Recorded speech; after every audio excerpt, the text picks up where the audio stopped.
예, CTS 청지기 재정교실 오늘 네 번째 시간으로 11조에 대해서 같이 나누기를 원하는데 그렇게 하기 전에 잠깐 리뷰를 하면 우리는 지금까지 무엇이 우리에게 보물이 되어야 되는지 보물을 발견한 사람은 그 보물을 위해서 인생을 걸 수 있기 때문에 보물이 무엇인지 우리에게 발견되는 게 굉장히 중요하다는 말씀을 드렸고 그 다음에는 우리의 관점이 중요하다고 말씀드렸어요. 우리가 어떤 관점으로 살아가는지에 따라 가지고 우리의 삶의 방식이 다 정해지기 때문에 그 올바른 관점, 주님께서 말씀하신 그 관점, 영혼의 관점을 갖는 것이 중요하다는 말씀을 드렸고 그 다음에는 우리 자신의 정체성, 내가 주인이 아니라 주님께서 모든 걸 맡기셨다. 그 청지기 의식, 이것이 우리 삶에서 가장 중요한 이 땅에서 우리가 살아갈 때 가장 중요한 우리의 정체성이 아닌가 그런 것을 지금까지 말씀을 드렸습니다. 오늘은 지금부터는 우리가 좀 더 프랙티컬한 문제를 다루려고 하는데 제가 이제 지뢰밭을 통과했습니다. 11조 이야기만 나오면 모든 곳에서 아주 이게 많은 사람들의 관심과 또 비판과 또 여러 가지 의견들이 많은 곳이 바로 11조가 아닌가 생각이 듭니다. 얼마 전에 이제 뉴욕에서 어떤 웹사이트에서 11조에 대한 글이 하나 실렸어요. 그랬더니 갑자기 거기에 히트한 사람이 한 6천 명 이상이 그걸 히트하면서 해야 된다, 말아야 된다, 뭐 이렇게 하면서 온갖 오피니언들이 나왔습니다. 11조 이야기만 하면 아주 심각한 표정이 굳어지는 분들도 많이 있고 부담스러워 하시는 분도 있습니다. 그래서 예수 안 믿는 사람들은 믿는 사람을 향해서 교회는 돈만 요구한다고 11조 이야기를 하면서 11조가 얼마나 큰 줄 아냐고 10%의 소득을 이렇게 헌금한다. 이건 말도 안 된다고 그렇게 이야기를 합니다. 교회 안에서도 보면 11조 이야기를 하면 또 목사님 돈 이야기 한다고 하면서 마음의 문을 닫습니다.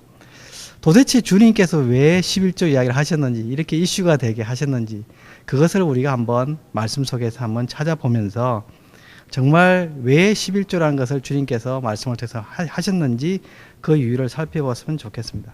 성경에는 이제 구약 시대에 세 가지 11조가 나옵니다. 첫째는 제사장과 레인을 위한 돕는 11조가 있습니다. 그리고 그 다음에 성스러운 축제를 위한 11조가 있습니다. 그리고 세 번째는 고아와 과부와 가난한 사람들을 돕는 11조. 이것은 3년에 한 번씩 해라고 되어 있는데 이것을 다 평균하면 23% 정도가 됩니다. 그때는 재정일치 나라였기 때문에 사실은 세금도 포함됐다고 볼 수도 있죠. 그렇지만은 기본적인 첫 번째 11조, 제사장과 하나님의 영적 지도자들의 하나님의 일에 전념할 수 있도록 우리가 하는 11조는 지금도 유효하다고 보는 것이죠. 모세의 법 이전에도 아브라함이 멜기세덱에게 11조를 했고 야곱이 하나님께 11조를 드린 그런 기사를 우리가 볼 수가 있습니다. 그래서 어떻게 보면 율법 이전에 11조가 벌써 있었다고 우리가 볼 수 있는 것이죠. 11조에 대한 반대 의견이 만만치가 않습니다. 첫 번째 11조에 대한 반대는 율법주의다는 것이죠. 우리는 지금 은혜 시대에 살고 있는데 옛날에 구약 시대에 말한 걸 왜 지금 지켜야 되냐, 그것이 가장 강한 그 어떤 반론이 되고 있습니다. 재미난 것은 뭐냐, 가장 가난한 시대에 살았던 그때 이스라엘, 우리가 몇천 년 전에 2000년 이전에 그렇게 살았던 이스라엘 사람들은 어떻게 보면 가장 가난한 시대에 살았지만 그 사람들은 23%의 헌금을 드렸는데 가장 부유한 시대에 사는 21세기에 사는 미국에 있는 그리스도인들 통계를 보면 평균 복음주의 교회 다니는 사람들의 소득에 대해서 2.5% 정도를 한다는 거죠. 그러면 이스라엘 사람과 단순 비교를 해보면 약 10분의 1을 한다는 사실이죠. 그러면 가장 부유한 우리들은 10분의 1만 하면서도 우리는 우리 자신을 정당할 수 있겠냐는 사실이죠. 율법주의라고 말하는 데 있어서 우리는 굉장히 좀 조심해야 될 사실들이 있습니다. 사실은 우리가 교회 출석하는 것이나 성경을 보는 것이나 이런 것도 다 율법에서 해라고 하는 거 아닙니까? 그런데 그런 것들은, 그런 거룩한 습관들도 율법주의가 될 수 있는 것이죠. 그것도 잘못되면 얼마든지 그렇게 될 수 있는 것이죠. 11조보다 빚을 먼저 갚아야 된다 이렇게 말하는 사람도 있습니다. 이것은 원 주인이 하나님이신 것을 잊고 세상 주인한테 그것을 먼저 하겠다는 거기 때문에 그것도 하나님께서 기뻐하실 수 없다는, 우선순위가 잘못됐다는 사실이죠. 그 다음에 결국에는 11조를 해야 되겠지만은 점차적으로 시작할 필요가 있다 이렇게 말하는 사람도 있습니다. 잘못된 것은 즉시 교정을 해야지 조금씩 교정하는 것은 아니죠. 그리고 11조 할 여유가 없다. 이것은 11조가 뭔지를 몰라서 하는 소리입니다. 왜냐하면 11조는 자기 소득의 첫 번째 11조로 말하기 때문에 첫 번째 10%를 말하기 때문에 없어서 못했다는 것은 성립이 할 수가 없는 거죠. 주님은 10%, 처음 10%를 주님께 드리고 나머지 90%를 살아라 그랬는데 우리는 다 쓰고 나서 남으면 하려고 하다 보니까 남는 게 없어서 못한다. 이 말씀이죠. 그래서 사실은 율법주의라는 것을 가지고 가장 많이 공격을 받고 있습니다. 제가 아는 어떤 목사님이 책을 쓰셨는데 제가 그 책을 번역하면서 그분이 책 쓴 첫 번째 번역책이 나왔을 때에 가장 많이 미국 그리스도인들한테 가장 많이 받았던 질문과 반론이 바로 11조에 대한 내용이었다는 것이죠. 그러니까 사람들이 자꾸 이제 이것을 11조 이야기하면 율법이다 이렇게 해가지고 자꾸만 그렇게 합니다. 그래서 우리가 이거 율법을 보면 율법은 어떻게 보면 법이지 않습니까? 법이란 건 최소를 갖다 이야기합니다. 우리가 법을 지킨다 그랬을 때는 그것은 아주 높은 수준이 아니라 가장 낮은 수준을 이야기하는 것이죠. 그럼 우리는 지금 어느 시대에 살고 있습니까? 은혜 시대에 살고 있잖아요. 그럼 은혜는 율법하고 비교하면 어떻습니까? 은혜가 율법의 10분의 1밖에 안 됩니까? 아니면 율법의 10배가 돼야 됩니까? 어떻게 생각하세요? 어떤 목사님이, 미국 목사님이 한국에 있는 어떤 아이를 입양을 했어요. 그런데 입양을 했는데 너무 사랑을 해주고 너무 잘 케어했는데도 불구하고 얘가 계속 곁길로 가는 거예요. 그래가지고 중학교, 고등학교를 막 이렇게 간신히 졸업을 시키다 마다 이렇게 학교를 갔다가 말았다 이렇게 막 이렇게 지내다가 결국은 얘가 사고를 쳐가지고 형무소에 들어가게 된 거예요. 그러니까 이 부모의 마음이 얼마나 안타까웠겠어요. 이 목사님 부부는 정말 그를 위해서 모든 걸 희생하며 그 형제들도 그렇게 해줬는데 그 애는 계속 그렇게 딴 길로 가기 시작을 한 거죠. 그래서 끊임없이 사랑을 베푸는데도 계속해서 징조가 안 보이는 거죠. 돌아오는 징조가 안 보이는 거죠. 근데 이 목사님이 설교를 하시면서 편지를 하나 꺼내서 읽으면서 우시는 거예요. 그 편지는 형무소에서 자기한테 아들이 보낸 편지라고 하면서 읽으시는데 그 아들의 고백이 이겁니다. 자기가 형무소에 와보니까 부모가 사랑해주는 사람 치고 형무소에 온 사람은 한 명도 없었는데 자기만 부모가 사랑해주는데도 불구하고 형무소에 와 있었다는 것을 발견했다고. 너무너무 죄송하게 생각한다고. 나도 이제 조금씩 바뀌고 있는 것을 나도 느낀다고 하는 그 편지를 그 미국 목사님, 양부모 되시는 그 목사님이 읽으면서 눈물을 흘리시는 거예요. 도대체 거기에는 율법이 어디 있습니까? 율법의 선으로 보면 입양할 이유도 없었고 또 그렇게 사고를 치고 나면 뭐 포기해버리면 되지 않습니까? 나이가 됐으니까 이제 너는 성인이니까 더 이상 네가 알아서 해. 책임을 안 질 수도 있었어요. 그럼에도 불구하고 이 아버지의 마음, 하나님 아버지의 마음을 가진 이 아버지는 그걸 끝까지 용서하며 받아주며 기다려주며 기도해주며 사랑해줬던 것을 볼 수 있죠. 은혜는 너무가 파워풀합니다. 율법하고는 비교할 수가 없어요. 근데 우리는 율법의 선도 못 벗어난다. 그것은 우리가 진짜 은혜를 체험하지 못했기 때문에 그러지 않았나 그런 생각을 하게 됩니다. 현대적인 의미에서 11조에 대한 잘못된 견해를 한번 보시죠. 자본주의적 발상이 있습니다. 고객을 감동시키면 주머니를 연다. 이런 거 요새 마케팅에서 많이 하지 않습니까? 그 고객이 누굽니까? 하나님을 감동시키면 고객이 하나님이 됐어요. 그러면 하나님께서 우리한테 물질적인 축복을 주신다. 그렇게 하나님이 어떤 분이신지 우리가 모르고 우리는 오로지 우리가 물질적인 축복을 받는데 하나님을 이용하려는 모습을 볼 수 있습니다. 두 번째는 보상주의적인 접근입니다. 내가 얼마를 헌금을 11조로 했더니 하나님께서 얼마를 주셨다. 이런 이야기도 많이 하지 않습니까? 11조에서 부자 되었다. 그 말 자체가 뭐 똑 틀렸다고 이렇게 말할 수는 없을 것 같아요. 뭐 11조에서 부자 될 수가 있지 않습니까? 얼마든지. 근데 부자 되기 위해서 11조 한다. 그것은 분명히 잘못됐죠. 그렇죠. 부자 되기 위해서 11조 한다. 그건 동기가 잘못된 것이죠. 결과적으로 부자가 될 수가 있습니다. 주님 앞에 신실하게 드려가지고 부자가 될 수 있지만 그것이 우리의 11조는 목적과 동기가 되어서는 안 된다는 사실이죠. 유치하고 수준 낮은 위협이 있습니다. 11조로 안 하니 자동차 사고가 나고 뭐 몸이 다쳐가지고 병원비로 다 썼다. 이런 이야기도 많이 하지 않습니까? 참 하나님을 또 하나님으로 또 우리가 그렇게 유치하게 그렇게 보는 경우도 있습니다. 근데 이런 것이 하나님 앞에 바로 서게 되는 계기가 되었다. 이렇게 표현하는 것은 맞을 수 있지만 하나님께서 11조 안 했기 때문에 내를 갖다 자동차 사고 나게 했다. 이렇게 말하는 것은 참 하나님에 대해서 잘 모르고 우리가 하는 것이 아닌가. 11조라는 거 우리가 할 때마다 우리는 먼저 우리가 기억할 게 있어야 될 것 같습니다. 하나님께서 우리에게 분명히 기도하고 드리면 주님께서 물질을 리턴해 주시죠. 그런데 그것을 주시는 분보다도 물질이 더 앞서면 예. 물질을 주시는 분보다 더 앞서게 되면 그것은 우리에게 잘못된 동기라는 것이죠. 어떨 때는 굉장히 이게 왔다 갔다 할 수가 있습니다. 어떨 때는 구분이 안 될 때가 있죠. 근데 우리 자신의 동기를 잘 살필 필요가 있습니다. 우리가 주님 앞에 드릴 때 동기가 정말 받기 위해서인지 아니면 주님을 사랑하는 마음 때문인지 그것을 살펴볼 필요가 있다는 것이죠. 그러니까 물질이 목적이 되면 그것이 곧 우상이 된다는 사실을 우리가 기억할 필요가 있습니다. 또한 11조에 대해서 우리가 생각하기 전에 이게 사회에서 굉장히 욕을 많이 듣지 않습니까? 교회가. 근데 저는 여기에서 꼭 하나 우리가 짚고 넘어가야 될 것 중에 하나가 교회가 정직이 정신을 잃어버리면 세상에서 욕을 먹는다는 사실이죠. 무슨 말이냐면 교회 돈을 사람들은 보면 교회 돈은 눈먼 돈이다 이렇게 표현하는 사람도 있어요. 그래서 교회 돈은 뭐 눈먼 돈이기 때문에 아무렇게나 빨리 잘 쓰면 좋은 거라는 것이죠. 그래서 어떨 때는 예산을 세울 때도 가능한 한 자기 예산을 많이 이렇게 타올려 그러고 또 연말이 되면은 예산을 갖다 쓰지 않은 예산이 있으면 빨리 이걸 다 써서 내년에도 예산을 확보하려는 그런 어떤 생각들.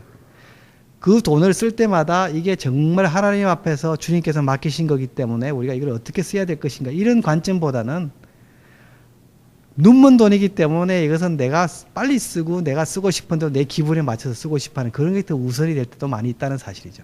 그렇게 되면 우리가 주님 앞에서 정직의식을 교회가 못하게 되니까 사람들한테도 욕을 먹는다는 사실이죠. 만약에 우리 교회 예산이 뭐 100원, 1000원까지 전부 다 이렇게 정리를 해가지고 신문에다가 일간 신문에다가 우리가 만약에 발표를 했다. 그랬을 때 우리가 부끄러움이 있다. 만약에 그렇다고 할 것 같으면 우리는 교회가 청지 역할을 제대로 잘 못한 것이죠. 세상 신문이 나는 것이 무섭다고 생각하면서도 하나님께서 보고 계신다는 것은 별로 무섭게 생각 안 한다는데 우리는 문제가 있다는 사실이죠. 하나님은 우리의 동기까지 다 보시지 않습니까? 그런데도 우리는 하나님의 눈보다는 세상의 신문이 더 무섭다. 이거는 정말 말이 안 되는. 다시 한번 우리가 교회도 청지기 정신을 다시 회복해야지 주님 앞에서 쓰임받을 수 있고 세상에서 제대로 쓰임받을 수 있다는 사실이죠. 세상에서도 빛이 될 수 있고 교회 안에서도 문제들을 방지할 수 있다는 것을 우리가 볼 수 있게 되죠. 또 우리가 11조를 하다가 보면 이렇게 누진 11조라는 개념을 또 이제 이렇게 여러분들이 이렇게 제안하고 있습니다. 왜냐하면 수입이 적은 때는 당연히 이제 11조까지만 하지만 그 다음에 수입이 계속 늘어날 때는 우리가 어떻게 할 것인가? 그럼 내가 수입이 계속 늘어나는데도 계속 11조에 머물러 있을 것인가? 거기에서 이제 우리가 마음에 안타까움을 느끼는 분들이 김동호 목사님이 제안하신 거에 보면 이제 소득이 증가함에 따라서 그 비율을 높여가야 된다. 그렇게 말씀하시고 그 다음에 로널드 스나이더 같은 분들은 기본적인 자기의 기본 기초 생활비에 대한 11조하고 그보다 넘는 부분에 대해서는 점점점 비율을 많이 높여가면서 이제 11조 함으로 누진 11조로 함으로 말미암아 가지고 소득이 많이 늘게 됐을 때는 거의 대부분을 넘는 부분의 거의 대부분을 11조로 해야 된다. 그렇게 이야기하는 분도 있습니다. 또 어떤 분은 최소 11조를 또 이야기하시는 분도 있어요. 그래서 믿음으로 11조 환승을 정해놓고 내가 이 정도는 내가 미니멈으로 하겠다. 주님 앞에 이제 그렇게 하는 사람도 있고 상황에 관계없이 어떤 수준을 고수한다. 이제 이런 것도 있고요. 그 다음에 나는 소득이 없기 때문에 생활비에 11조를 하겠다. 그렇게 생활비에 11조를 하는 사람도 있습니다. 수입이 없는 경우에는. 뭐 이건 다 이제 여러 가지 개인적인 오피니언들이 있습니다. 이 성경에 나와 있는 건 아니지만 하나의 정신으로 말할 것 같으면은 우리가 주님께서 많이 주시면 그에 대한 많은 책임을 느끼고 더 많은 것을 주님 앞에 드리려고 하는 그 마음을 여기서 표현하고 있습니다. 그러면 이 시간에 우리가 그러면 도대체 11조는 왜 중요하고 이게 도대체 의미가 뭔가 그것을 다시 한번 구체적으로 한번 살펴보도록 하겠습니다. 11조는 드림의 훈련 도장입니다. 우리가 주님 앞에 드리는 것의 훈련 도장으로 주님께서 11조라는 것을 주셨다는 사실이죠. 첫 번째 목적은 하나님을 우리 삶의 첫째로 두는 훈련이 바로 11조입니다. 11조를 하면서 주님이 나의 처음입니다. 주님이 나의 주인이십니다. 그렇게 고백하는 거예요. 만약에 11조를 드릴 때 있잖아요. 내 마음속에 야 이렇게 큰 돈을 또 이렇게 아깝다 이런 생각이 들면 내가 정말 주님을 사랑하는지 정말 주님이 나를 구원하셨는지 한번 점검해 볼 필요가 있을 것 같습니다. 주님은 우리를 위해서 값을 지불하셨는데 단순하게 돈으로 지불하신 게 아니지 않습니까? 그분이 모든 것을 주셨어요. 생명 하나도 아낌없이 다 주셨어요. 그러면서 우리를 사셨다 그랬습니다. 그분한테 우리가 드리면서 아까운 마음이 든다. 그 말은 우리가 그 사랑을 제대로 발견하지 못했기 때문일 가능성이 굉장히 많습니다. 우리가 정말 구원받았고 정말 십자가가 나의 삶을 그렇게 변화시킨, 나의 삶을 새롭게 거듭나게 한 그 원동력이 됐는지를 한번 점검해 볼 필요가 있다는 사실이죠. 그 다음에 11조는 새로운 관점을 제공합니다. 지금까지는 돈이 내 것인 줄 알았어요. 내가 벌었으니까. 근데 이것이 내 것이 아니라 주님께서 나에게 허락하신 것, 맡기신 것이라는 그 관점의 전환. 이것은 우리의 삶을 완전히 바꿔놓는 굉장히 중요한 관점의 전환이 될 수가 있습니다. 11조를 드리는 순서가 있어요. 은혜에 감격하고 마음을 드리는 것이 먼저입니다. 우리가 단순하게 돈을 드리는 게 아니에요. 이거 착각하면 안 될 것 같아요. 하나님이 뭐 돈이 없어서 내가 11조를 안 하면 뭐 하나님이 돈이 없어가지고 일을 못 하실 것 같습니까? 결코 그렇지 않습니다. 온 우주 만물을 가지신 하나님께서 돈이 없어서 일을 못 한다는 건 말이 안 되잖아요. 내가 돈 안 들여도 하나님 얼마든지 주님께서는 일을 하실 수가 있어요. 그러면 우리는 사랑의 고백으로, 우리는 축복으로 드리는 거예요. 어떤 그 신약 성경에 보면 마게도냐 성도들은 제발 나를 좀 이렇게 그 드리는 것에 내도 좀 동참할 수 있게 기회를 달라고 그렇게 발버둥을 치기에 그 정도로 간절하게 원하는 그런 마음들이 우리에게 필요하다는 사실이죠. 이것은 우리가 의무감으로 억지로 할 수 없이 드리는 게 아니다는 거죠. 아깝게 생각하면서 드리는 게 아니다는 것이죠. 그런 감사하는 마음이 먼저 돼야 된다는 사실이죠. 그리고 11조는 헌금의 양을 말합니다. 10%라는 그 헌금을 양을 말하고 첫 열매는 헌금의 속성을 말합니다. 첫 열매는 가장 좋은 것, 최고의 것, 제일 위에 있는 것, 이런 뜻을 말하지 않겠어요? 그렇기 때문에 아까도 말한 것처럼 돈이 없어서 헌금을 못한다, 이런 말은 성립하지 않은 게 첫 번째 10%이기 때문에 없다는 말이 성립할 수 없다는 사실이죠. 그래서 헌금의 양을 10%를 해줬다는 것은 어떻게 보면 참 감사하기도 하죠. 만약 금액을 정했으면 우리가 못 지킬 수가 있을 겁니다. 예를 들어서 뭐 내가 소득이 100만 원 밖에 안 되는데 만약 1000만 원씩 헌금을 해라면 내가 어떻게 하겠어요? 근데 소득에 관계없이 10%를 해라 하는, 여기에도 주님의 특별한 배려가 있었지 않았나. 그래서 가난한 사람은 가난한 사람대로, 많이 번 사람은 많이 번 사람대로 할 수 있게 주님께서 배려하신 것이 아닌가, 그렇게 생각을 해보게 됩니다. 그리고 11조를 통해서 우리는 만몬의 영에게 선포합니다. 나는 너를 사랑하지도 않고 나는 너를 섬기지도 않는다. 그 고백이 바로 11조를 통해서 한다는 것이죠. 하나님께 드렸을 때 있지 않습니까? 우리는 만몬의 영에게 대적하는 것이죠. 만몬의 영은 그걸 드리지 못하게 하지 않습니까? 아깝게 생각하죠. 그러면 자꾸 우리를 막습니다. 그렇지만은 우리는 이렇게 드림을 통해서 하나님 앞에 고백하고 만몬의 영에게 우리가 선포하는 것이죠. 그리고 11조는 드림의 결성점이 아니라 출발 지점이라는 것이 바로 훈련 도장이라는 게 바로 그런 의미에서 훈련 도장입니다. 우리는 신앙이 생활이 처음에는 11조를 못하지만 신앙이 점점점 좋아지면 나중에 결국에 내가 11조를 하게 되겠지. 신앙의 성숙의 표시는 11조다. 이렇게 우리가 생각하면 안 된다는 것이죠. 11조부터 시작하는 것입니다. 어떤 사람은 10에 9를 할 수도 있고요. 10에 5를 할 수도 있고요. 우리는 우리의 삶을 통해 가지고 우리가 드림의 기쁨을 맛보게 되면 점점 우리가 더 드리고 싶어 하지, 그걸 갖다가 내가 내를 위해서 홀드하고 싶은 마음이 안 생긴다는 사실이죠. 주님은 그 기쁨을 우리 보고 누리라고 하시는 것이죠. 쌓아가는 기쁨이 분명히 있습니다. 근데 그 기쁨은 오래가지 않아요. 근데 나눠주고 드렸을 때 그 기쁨은 우리는 말로 표현할 수 없죠. 그것을 즐긴 사람, 그것을 발견한 사람은 결코 그 기쁨을 포기하지 않습니다. 너무 소중하니까. 그래서 우리가 헌금 시간에는 보면 항상 엄숙하고 괴롭고 아깝고 표정들이 다 심각해요. 대부분에 보면. 그렇지 않습니까? 그래서 참 왜 그럴까? 저도 한번 생각을 해봤어요. 어떨 때는 참 그런 마음을 저도 들 때가 있습니다. 그런데 주님께서 주시는 이 시간은 결코 그런 시간이 아니거든요. 저희 아들하고도, 고등학생 아들하고도 그런 이야기를 자주 한 번씩 하는데, 이제 11조 이야기도 하고, 우리 아들은 또 이렇게 돈에 대해서 관심이 많아요. 그 금액 자체를 또 알고 싶어요. 그래서 아빠 이 월급이 얼마나 되며 뭐 헌금을 얼마나 하는지 이런 데 관심이 많다고요.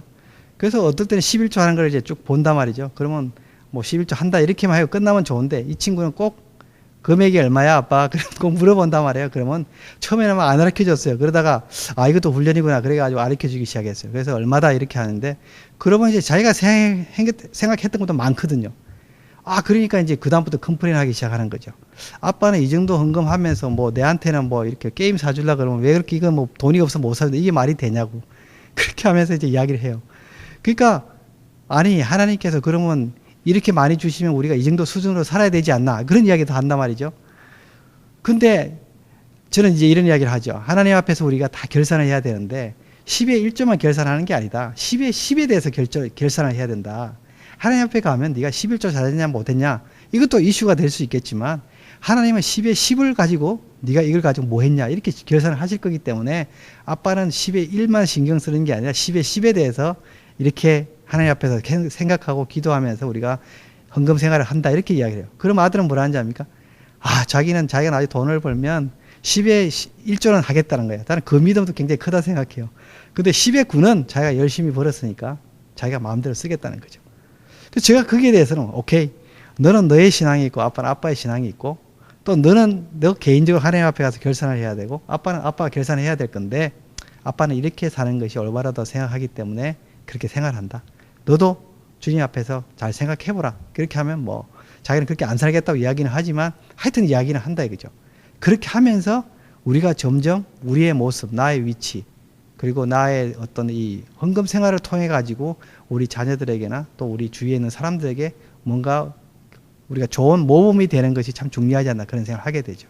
그래서 우리가 많이 드리는 게 문제가 아니라 정말 우리가 어떤 태도를 가지고 어떤 동기를 가지고 이렇게 주님 앞에 드리는 훈련을 하느냐 이것은 우리한테 굉장히 중요한 포인트가 아닌가 그런 생각을 하게 됩니다. 그래서 이 11조를 통해 가지고 우리에게 주시는 주님의 메시지를 우리가 생각을 해보면 이것이 우리에게 어떤 부담감으로 이렇게 작용할 것이 아니라 이것은 기쁨의 축제 시간이 되어야 된다는 사실이죠. 그래서 제가 얼마 전에 탄자니아에 간 적이 있습니다. 거기 단기 선교를 갔었는데 거기에 마사이족들이 드리는 예배에 참석했었어요. 그래서 많지 않은 마사이족들이 나와가지고 예배 시간이 되고 설교 말씀이 있고 이제 헌금 시간이 됐어요. 근데 뭐 그분들은 뭐 그렇게 생활이 뭐 그렇게 넉넉하지 않으니까 뭐 자기 집에서 길렀던 뭐 이런 채소 같은 것도 가져오고 어떤 사람들은 동전 같은 걸 가지고 와서 헌금 시간을 하는 거예요. 그렇게 하면서 이제 이런 시간이 됩니다, 이제.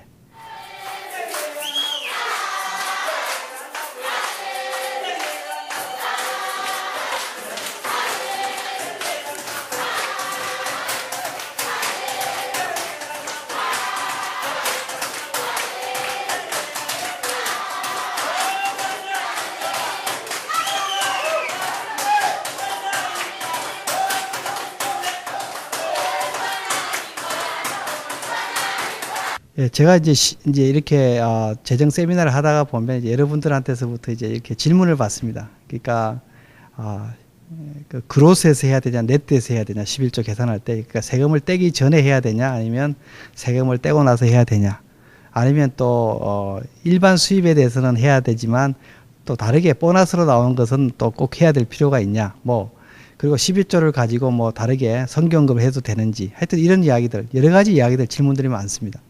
근데 여러 가지 질문들의 어떻게 보면 핵심을 보면 어떻게 하면 11조 금액을 좀 줄여볼 수 있을까 정당하게 이제 그런 마음들이 배후에 깔리는 것을 참 많이 느끼게 됩니다.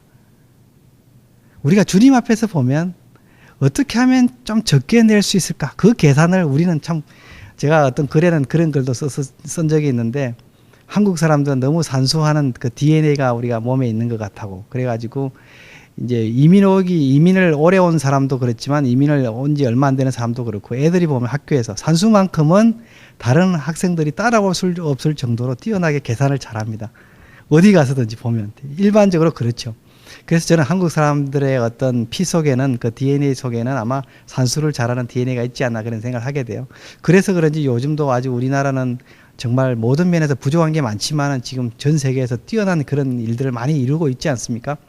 참 좋은 점이죠. 근데 주님 앞에서도 어떨 때 우리가 계산을 참 잘할 때가 있습니다. 계산을 많이 하려고 합니다. 머리를 많이 굴리려고 합니다. 근데 그 배우가 정말 어떻게 하면 주님에 대한 사랑의 표현을 하기 위해서 그걸 그렇게 할 수도 있고 어떤 면에서 보면 또 주님의 그 어떤 가이드라인은 내가 지켜야 되겠는데 또 하기는 그대로 하기는 또 너무 아깝고 그래가지고 그 갈등 속에서 머리를 굴려서 어떻게 하면 조금이라도 적게 낼 수 있을까? 꼭 세금 보고할 때 세금을 적게 내려는 마음처럼 주님 앞에서 그런 마음을 가지고 우리가 드리려고 할 때가 많이 있다는 사실이죠. 그럴 때 우리는 다시 한번 주님 앞에 우리 자신 한번 돌아보면서 정말 주님이 주신 은혜는 얼마나 큰데 내가 드리려고 하는 것은 그 중에 어떤 것인지, 얼마나 되는 것인지 그것을 늘 바라보며 우리가 헌금 시간이 저는 축제 시간이 된다 생각해요. 주님이 주신 은혜가 너무 감사한데 주님 나는 이것밖에 못 드리네요. 정말 더 드리고 싶습니다. 내 평생을 통해서 주님이 주신 것 중에 가능하면 많은 것을 주님 앞에 드리면서 제가 그런 축복된 삶을 살고 싶습니다. 그런 고백을 우리가 할 수 있으면 우리가 우리에게는 얼마나 큰 축복이 되겠어요. 우리가 그런 관점으로 살게 되면 모든 것이 우리에게 주어진 모든 것에 대해서 다시 한번 주님 앞에서 정직의식을 다시 회복하게 되고 또한 주님이 주신 것에 대해서 우리가 정말 마음 깊은 곳에서부터 감사가 넘치게 되죠. 그리고 우리 재정생활에 그렇게 된 사람은 재정생활에 얼마나 많이 자유로움이 있는지 몰라요. 주님의 것은 주님의 것에 드리고 또한 그것을 더 드리고 싶어서 우리 마음에 간절한 마음이 생겼을 때 그런 삶을 사는 축복을 우리가 함께 누리시기를 간절히 원합니다. 그것은 단순하게 우리 개인에게만 누리고 그 순간으로 그거 끝나는 것이 아니라 하늘나라까지 영원히 가는 그런 엄청난 축복을 우리가 함께 누리는 거예요. 지금부터 누려보는 거예요. 그 기쁨을 오늘부터 우리가 누리면서 매일매일 그 기쁨의 또 누림이 점점 커지는 우리 삶이 되기를 원합니다. 그래서 우리가 이 11조를 통해서 하나님께서 11조 주신 이유가 우리의 돈이 필요해서가 아니라 우리의 사랑이 주님께로부터 옮겨가기 위해서 하나님이 주인 되신 것을 인정하기 위해서 11조라는 걸 통해서 우리를 어떻게 보면 테스트 하시는 것이기도 하고 어떻게 보면 우리에게 정말 축복의 기회를 주셨다고 우리가 생각을 하면 이것이 부담이 아니라 우리에게는 기쁨의 어떤 삶의 신앙의 어떤 간증이 되고 주님을 사랑하는 표현으로서 우리가 11조를 생각하는 것이 바른 태도가 아닌가 그런 생각을 하게 됩니다. 예, 그래서 오늘은 11조에 대해서 같이 나누고 다음 시간에는 나눔과 드림에 대해서 계속해서 정말 우리에게 주시는 그 기쁨의 근원이 어디 있는지 우리는 움켜쥐는 것에서 기쁨을 누리려고 하지만 주님은 손을 벌리고 내려놓았을 때에 거기에서 주시는 기쁨이 더 크고 놀랍다는 것을 주님께서 보여주시는데 그것을 다음 시간에 나누도록 하겠습니다. 감사합니다.